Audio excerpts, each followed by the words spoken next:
Welcome back to ShopDog-Garage. It stopped raining. It had rained overnight last night, which isn't unusual this time of year. We've got some snow in the forecast, which also not unusual this time of year. If you recall, I left off with the fact that I've got some cleaning to do.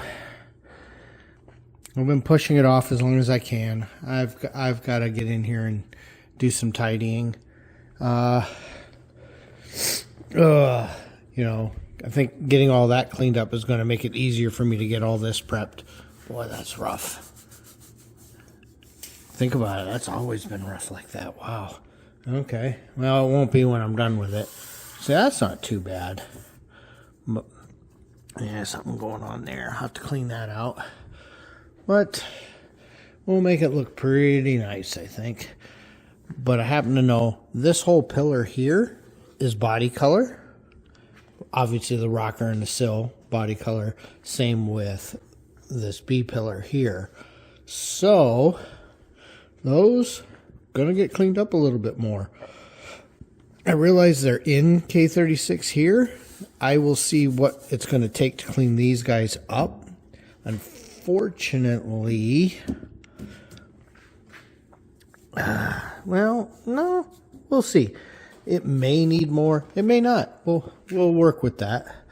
Yeah, my goal today is we are working on a couple exotic hot sauce batches today, so I'll be in and out. But my goal today, I think, is get that cleaned up so that I can tape it off again, so that I'm not worried about all of this stuff flying around when we're painting. I mean, it's all just dusty. I mean, look at that. I just got out here. I had a shower 5 minutes ago. So we'll get some tunes going or a podcast or something. And don't worry, I haven't forgotten that those all need work. I'm trying to stage things, and I think that's probably the limit of how much I could get away with spraying at any one time anyway. So let's get all that ready. Okay, I've got a mask on because this dusty work, but I've been vacuuming, getting shocked like crazy because of course. But watch what happens even after all this vacuuming. See it kind of aerosolizing. So for now, definitely wearing a mask until most of this dust is out of here. I don't think, whatever it is, I really don't think it's worth breathing. All right, car's down. I'm getting ready to do package tray area and a good clean on the dash, and then I think I'll wrap the dash. But you can see I've also taken all the wiring and stuffed them in some bags to kind of protect them. I did do some tape up on some areas that got hit by the sandblasting.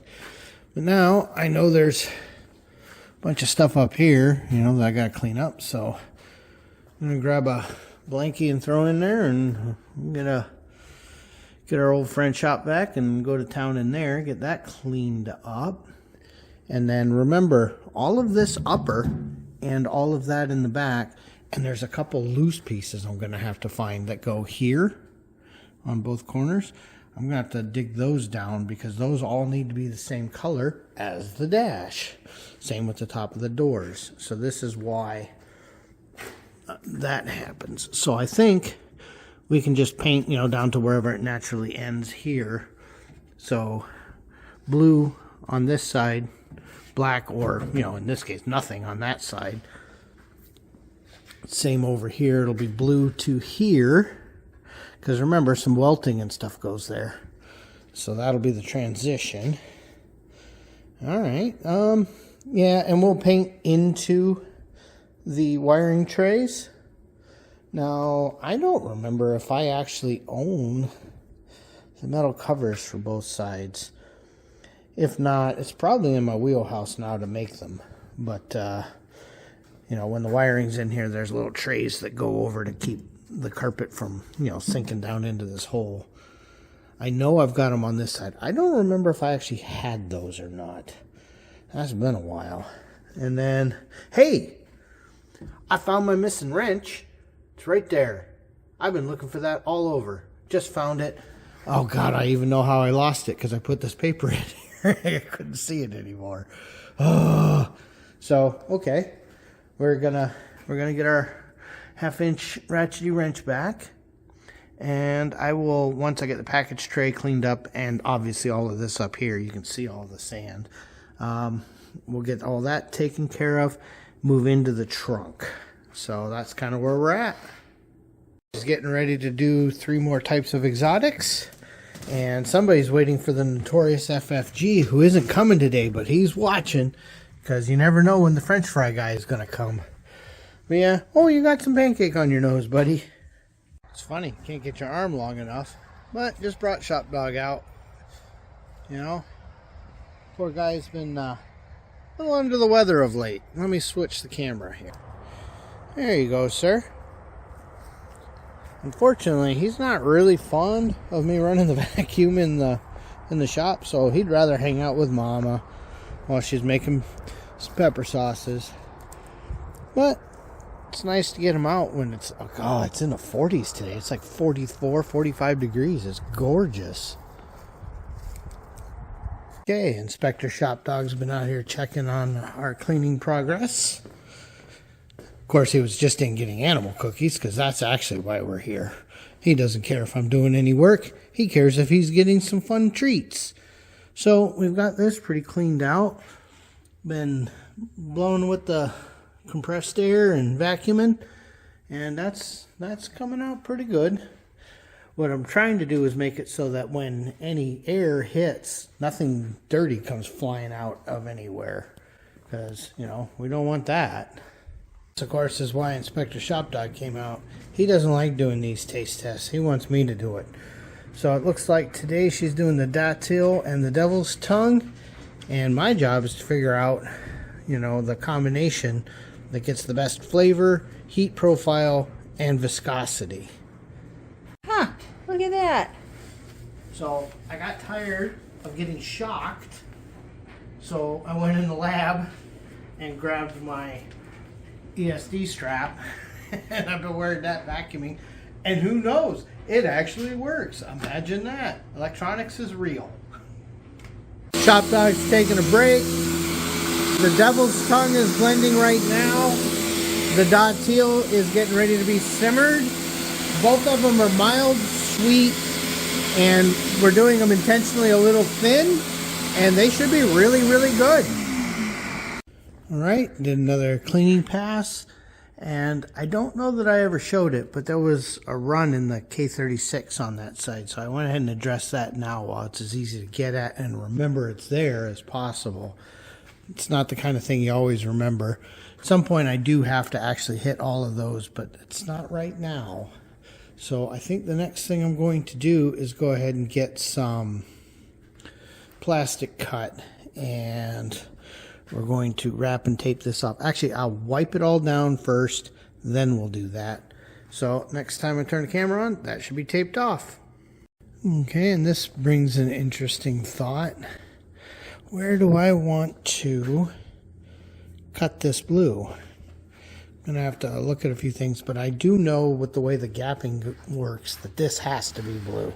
And we'll clean some of this weld flash up, but that has to be blue, like the hinges have to be blue, because you can kind of see them through the door. So, but where is that cut? So, do a little looking. I don't think it's going to matter over here. And you can see we've got the dash taped off, and for any actual spraying, we'd put blankets and stuff on it too. This is just to keep things from getting on it. I'm really anxious for it to be nice enough out to roll the car out and wash the engine bay. It's looking pretty rough, but we're getting there. This is starting to come together, because when I do these with the DP40, I'm also going to, you know, whatever in here needs it. I'm not sure that much will. I think I need to do is kind of smooth all that down and maybe more K36, because I'm not going to be shooting for exterior finish, but I don't want that. That's rough. So we'll kind of go from there. But if there is anything in here I want to hit, I want to do it when I'm doing that stage, not when I'm doing the fenders. The trunk, it needs wiped down, but it's vacuumed out. It looks great. If you recall, we did this, oh my God, a long time ago. In this gutter, there's some weld splash I'm going to have to clean up. I know it's not visible when we're done. Plus, there's like all metal or something here that I must have done a long time ago. So we're going to have to clean all that up. Now, I do know where the tape line is when we do the surround back here. They just come across right here. So that's not a big deal. So it'll be blue. Everything will be blue, and then we'll come back and do the black. The hinges, not sure. I've seen them painted many, many times. I just don't know what I want to do there. We'll think on that. I don't think I have to decide today. Everything in here looks pretty good. Still got all this taped off.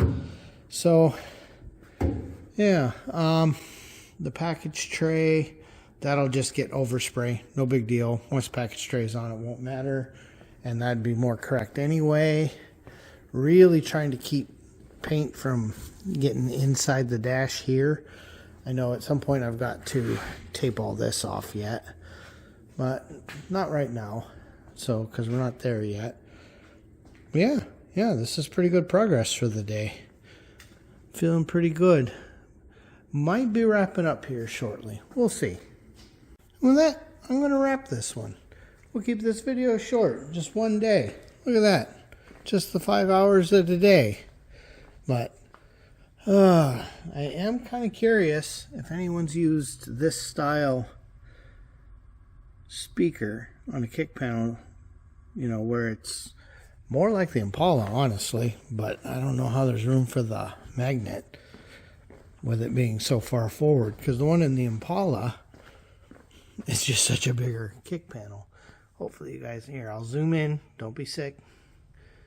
See, that's the way that works, but that's a factory thing on these, not so much on the 67 or the 68. So let's take a little peek where that magnet would be, because most of the time when you see the kick panel speakers on these, it goes where the cowl vent would have been.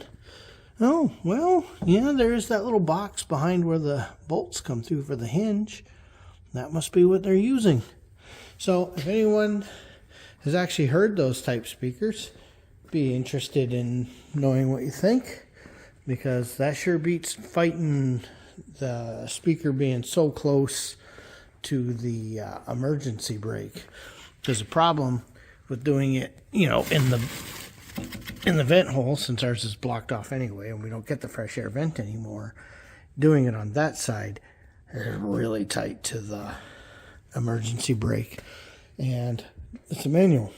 I need the emergency brake. So anyway, that's going to be enough for today, I think. I'm pretty happy with some of my cleanup work. There's more to do yet and more decisions to make, but things are cleaning up pretty good. Anyway, thanks for watching. Please like, comment, and subscribe. I don't know if it shows up. I know I already closed the video, but it got really windy and cold, and it's snowing. So 4 hours ago, the hound and I were out, and it was nice and it was dry, and now it's snowing. Anyway, thanks for watching.